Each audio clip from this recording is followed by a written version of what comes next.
প্রায় 4-5 ঘন্টা হয়ে গেছে, এখনো সামনে 1 ঘন্টা লাগবে গ্যাস নিতে। এখন পর্যন্ত পাম্পের সামনে যেতে পারলাম না।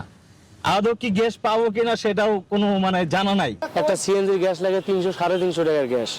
আমরা তো জমা তুলতে গ্যাস নিতে দিন যায়, আমাকে তো রুজি হয় না। মালিক জমা কম নাই, এখন আছে আমরা খুব কষ্টে, খুব বিপদে আছি।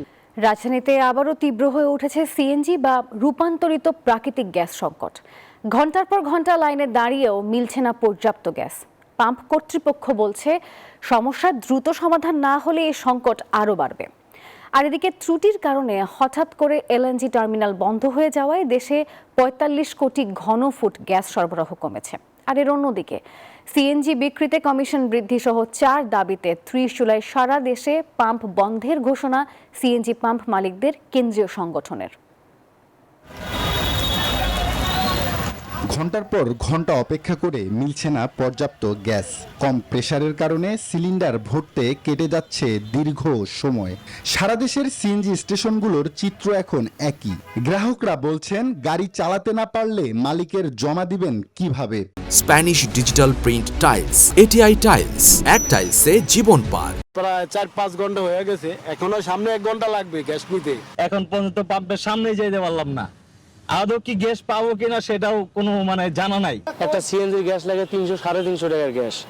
আমরা তো জমা তুলতে গ্যাস নিতে দিন যায়, আমাকে তো রুজি হয় না। মালিক জমা কম নাই, এখন আছে আমরা খুব কষ্টে, খুব বিপদে আছি। এদিকে পাম্প কর্তৃপক্ষ বলছেন, সরবরাহ লাইনে চাপ কম থাকায় তারা চাহিদা অনুযায়ী গ্যাস দিতে পারছেন না।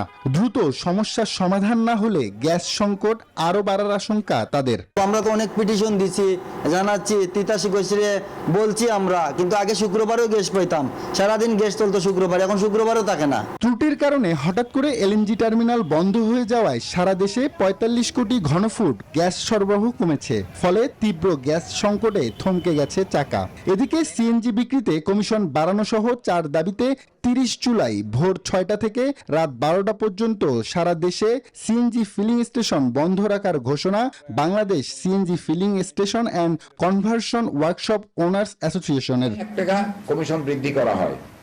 এই গ্যাস সংকটে সরাসরি প্রভাব পড়ছে সাধারণ যাত্রীদের উপর। জনভোগান্তি কমাতে দ্রুত গ্যাস সরবরাহ স্বাভাবিক করার দাবি গ্রাহকদের। আব্দুল্লাহ মামুন, নিউজ 24, ঢাকা।